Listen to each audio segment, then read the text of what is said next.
I think it's very important you challenge your own beliefs. I mean that's what science does, really. It doesn't constantly try and prove itself right. It follows the evidence, whatever that is. In fact, it tries to prove itself wrong. It doesn't sulk. When science thinks something and then it discovers it was wrong, it doesn't sulk because it found that out too. It's the question I often get, that people say, well, you're an atheist, you're closed-minded. Well, no, I'm not. That's a strange thing to say. I think the opposite is true. I'm going to always follow the evidence, whatever that is. And they say things like, if someone proved to you God existed, would you believe? Well, of course I would, by definition. In fact, it would be the greatest scientific discovery of all time. Scientists would celebrate.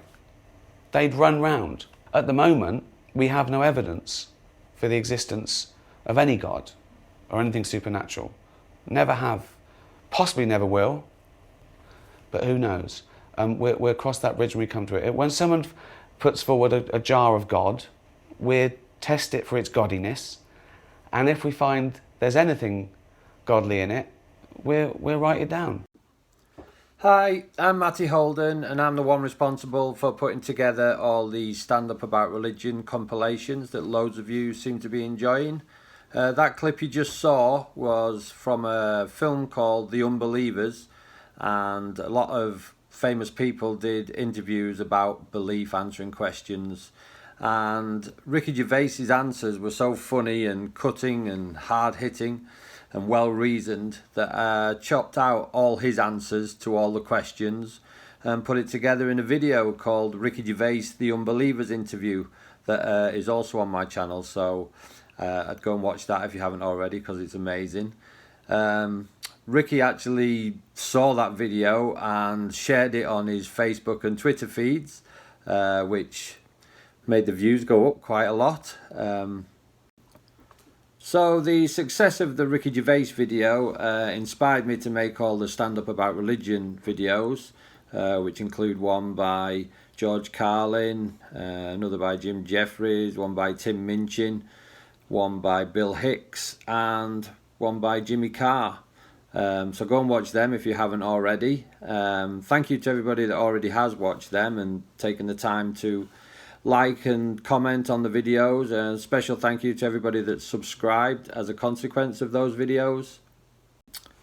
In the future, I'm going to be putting together videos like this, including some funny and hard-hitting clips from people like Christopher Hitchens, Richard Dawkins and Sam Harris, like this. The argument for theism, that not only can we establish this prime mover's existence, but we can show by some form of induction that he intervenes in wars, that he answers prayers, that he cares who we sleep with and in what position, that what food we eat and on what days, is a ridiculous proposition. It's a claim to a truth that no primate can claim to make. Primates who claim to know it should be distrusted.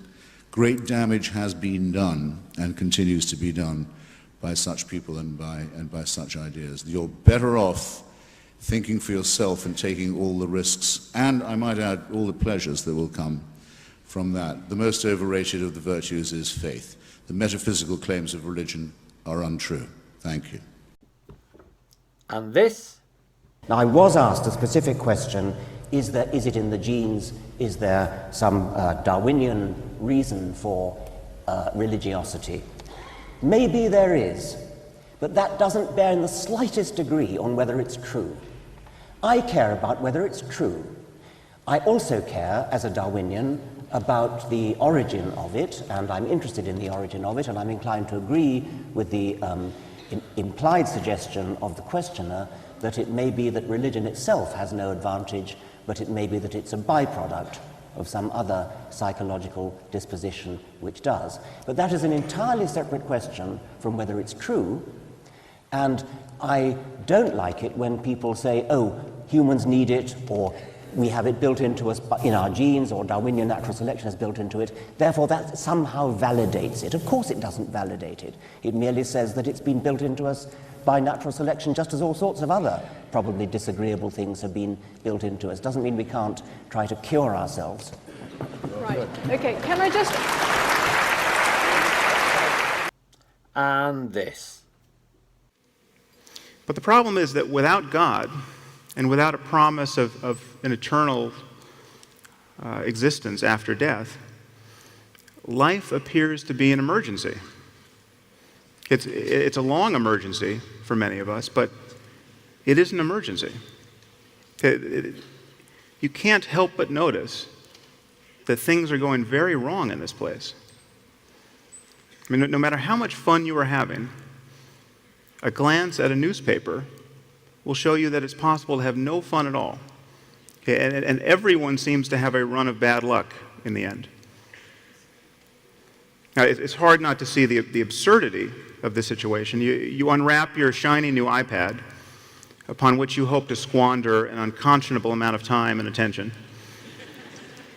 only to discover, perhaps on the iPad itself, that the people who built this gorgeous device live lives of such unendurable drudgery that they regularly hurl themselves off the rooftops at the factory where they work. Nets have been installed to catch their falling bodies. Is there any sense to be made of disparities in luck of this kind? Religion makes sense of it. It's my karma. It's God's will that I'm so lucky. If God had wanted me to do dangerous and deadly boring work for a few dollars a day, that's what I would be doing. But as it happens, he wants me to have a new iPad.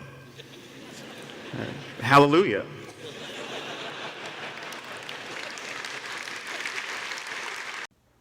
I might also share some words that I find in various places, like jokes or well-reasoned arguments or hard-hitting comments or other interesting things like that. Sometimes I upload very amateur videos of a talented musician and singer called Ree Fox. I think she's got a lovely tone to her voice, so watch them if you don't mind. So please feel free to like and share my videos far and wide, and leave comments whenever you feel like it. I will respond to some of the more interesting comments. And here's another clip from the Ricky Gervais interview for your viewing pleasure.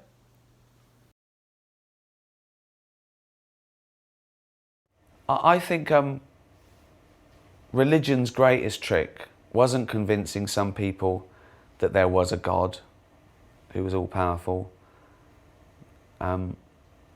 It was convincing everyone else that you couldn't ridicule that idea. It's strange that we hold on to these sort of medieval beliefs. Where did the universe come from? God made it, which doesn't solve the problem for me. Because we straight away say, well, who made God? And if they say, well, he's always been around, well, let's just say the universe has then. Let's just cut out the middleman. It saves time. So please look out for my future videos, and if you don't mind, subscribe to my channel. And watch these. Thank you.